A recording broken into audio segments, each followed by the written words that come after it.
Okay, we want to talk about pruning because there's lots of, there's a whole movement in gardening, not movement, how would I put that? A way of thinking where, well, nature knows what it wants, leave nature alone, and everything will just be fine. And so the idea of pruning is like, well, what are you doing? Trees know what to do. Why are we pruning the tree, right? But then if you talk to experts, everybody prunes their trees. And I suppose there's the right and wrong way to do it. But I guess I'll ask you, how important is pruning? So pruning is incredibly important. Yes, you hear that all the time. Nature knows how to grow its trees. It's true. Nature does know how to grow its trees. Now, depends what kind of tree we're working with. Now, as growers, we're working with grafted trees. So Right, these are not trees from nature grown from seed. These are right. Franken trees, right? Yes, they are Each Franken tree is trees. made up Yes, of two trees. yes, It's got the rootstock, which is one tree, and that, gives the tree certain qualities, mature tree size, disease resistant, sometimes pest resistant, sometimes. So the rootstock contributes some stuff, and then it's grafted onto the fruiting wood, the top part of the tree, the trunk, and the branches that produce the exact type of fruit that we want to produce. Interestingly, when you graft those two pieces together, both trees retain their unique genetic identity. They never just mix together those genes. The right. bottom is still the bottom, the top is still the top. So we're already starting out with a situation that isn't exactly natural. There's lots of reasons why we prune fruit trees in particular, but let's just put it this way. Would you rather have hard fruit that is not really ripened properly, or would you prefer to have sweet, juicy, well ripened fruit that has seen some sunshine? It's a no-brainer, right? Yes. If you have a canopy that is filled with branches that are all shading each other out, and all those branches have fruit, the fruit will not ripen properly because it doesn't have access to the sun. So it'll kind of be hard and not very tasty. So part of your job when you are pruning is selectively removing branches to make sure that every single branch in that tree has access to sunshine, Hmm. right? Every single branch.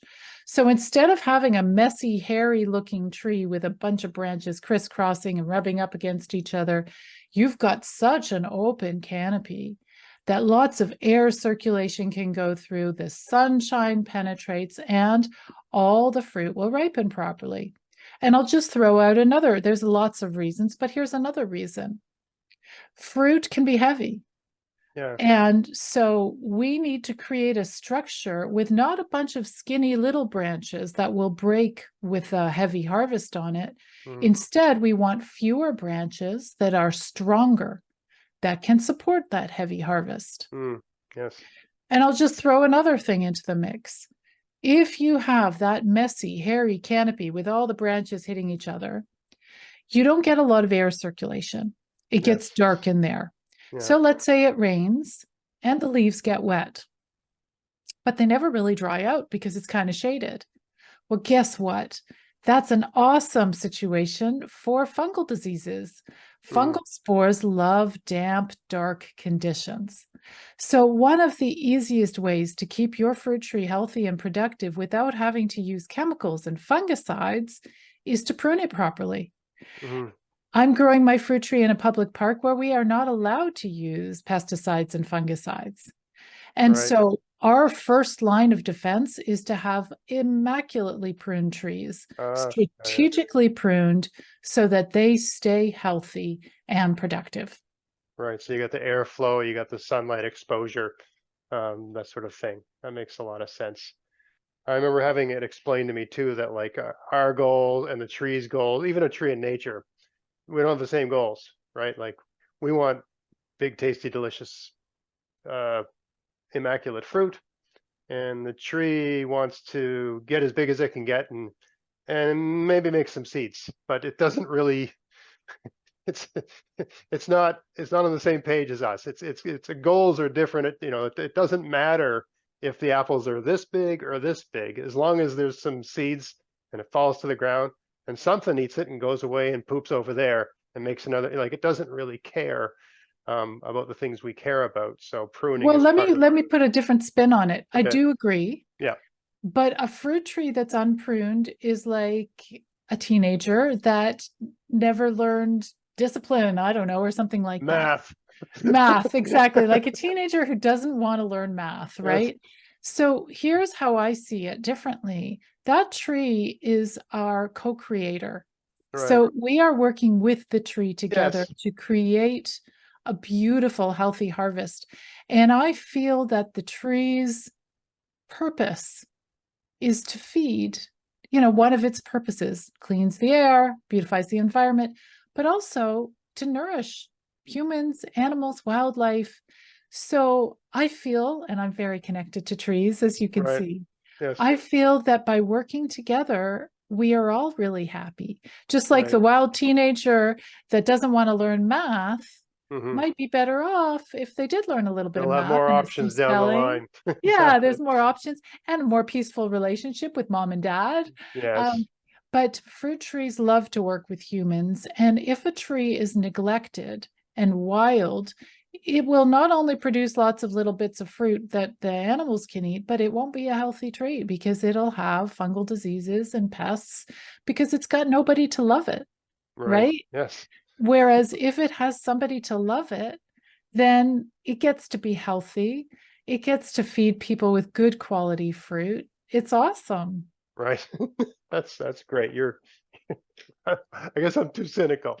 Uh, another question, because this is something you talk about in one of your videos, is about thinning. So you talked about pruning, and pruning is good, and you've got videos on pruning, I imagine. There's lots of content online, and I've never done a pruning video because I prune my trees, but I don't feel like I'm an expert, even though I do what the experts do.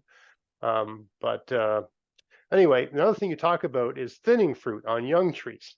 Okay, so maybe talk about that a little bit. Why is that a good idea? You got a young tree, it's 6 feet high, not a big tree, and it's starting to produce some apples. Why would you just take some of those? I mean, maybe talk about what thinning the fruit is. Are you plucking off Sure. flowers, or are you actually taking off apples before they form? Choosing how many apples, it's just apples as an example. So what are you doing and why are you doing it? So great question. So why do we thin the fruit? So let's put it this way. So we've got this beautiful being, this gorgeous tree, and we want to work with it to create a beautiful harvest. The tree will have a limited amount of energy, especially a younger tree. And over the winter, like over the fall, the tree has its green leaves in the summer, and in the fall, it brings in that nourishment from the leaves, and it puts all that nourishment and nutrition into its root system.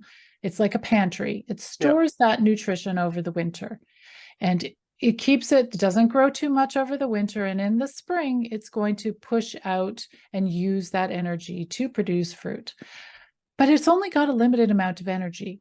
So if you let every single fruitlet on the tree grow, each fruitlet will get a certain proportion of that A energy, share. Okay. Yeah. a Yeah. Yeah. share, but Yeah. the energy is limited. So the fruit really won't be very sweet. It might not be very big. It won't be very tasty. So that's one reason. The other reason is branches. If you prune properly, your branches will get stronger and stronger. They will be able to support a heavy harvest.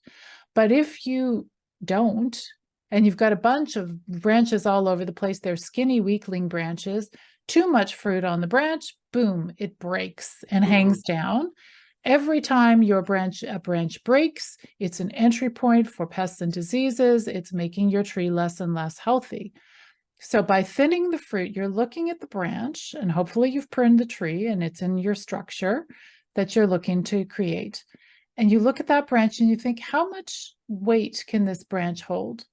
Mm, And if the fruit grows to full size, does it have, or is there enough space in between fruitlets for the fruit to grow full size? So mm, apricots, for instance, apricot branches can be covered with fruitlets, and you're so excited when it's the early spring. You think, oh man, I'm going to get a great harvest. mm, If you leave all the fruit there, half of it falls off anyways because they smush into each other and then the hard mm. fruitlets come off. And then they never really grow to full size because they're all fighting each other for space. Right, right. So thinning, there are so many reasons for thinning. And then going back to pruning correctly is also part of thinning, because I Yeah. talked to you about how there's a limited amount of energy. Preemptive thinning. Yeah, it Yes, is. By yes. taking away entire branches, we're leaving more energy for the remaining branches to grow longer, to get stronger, and to support better quality fruit. So when you're thinning the fruit, are you pinching off flowers, or are you waiting for the fruit to start? Like you said, fruitlet. It's beginning to form. Now you know where the fruit's going to be, and then you make decisions about spacing them and how much load the branch is going to take. Is that the idea? Yeah, so what I do is I try to wait for June drop. What happens is in June, late June, early July, the tree itself says, I got some substandard fruit on here. I'm just going to let it go. Oh, it It's does. not going to be my top 10 in fruit production. So all of a sudden, you'll see around the bottom of your tree a whole bunch of fallen fruit. And that's a sign. Okay, June drop has happened. Now it's time to thin the fruit, because what Oh, I love happens? that indicator. I do a whole thing about Yes. watching, like watch the flower, watch the dandelions, and then plant your potatoes when you see dandelions, things like that. So I love Yes. that way of doing it. Yes. Yes. Yep. So, and the other advantage is I've done everything wrong, by the way, Greg. So the reason I know this stuff is just because I made so many mistakes. Yeah, yeah. One of the mistakes I've made is I'm all excited, the fruitlets have formed, and I want to go and thin the fruit. I go and thin the fruit and realize June drop hasn't happened yet. So I thin the fruit, and then the rest of the fruit that I left on there drops because maybe it was substandard, and I have a very small harvest. So yeah, that's another reason to just hang in there till you see the tree is ejecting the substandard fruit.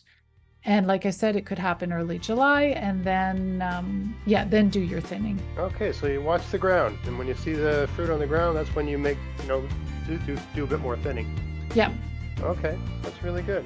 Hey, if you want to help support everything I'm doing here, go to Vessies.com to buy whatever you need for your garden this year. And use my coupon code GAVS23 to get free shipping as long as there's a pack of seeds in the order and there's no oversized items in the order. Check out the description box of this video for details. You can buy everything you need from Vessies. They have seeds, fruit bushes and trees, soil amendments, pest solutions, tools, clothing, and lots of other stuff too. So yeah, if you want to help support everything I'm doing here and they sell something you need, buy it from them using my coupon code, and happy gardening.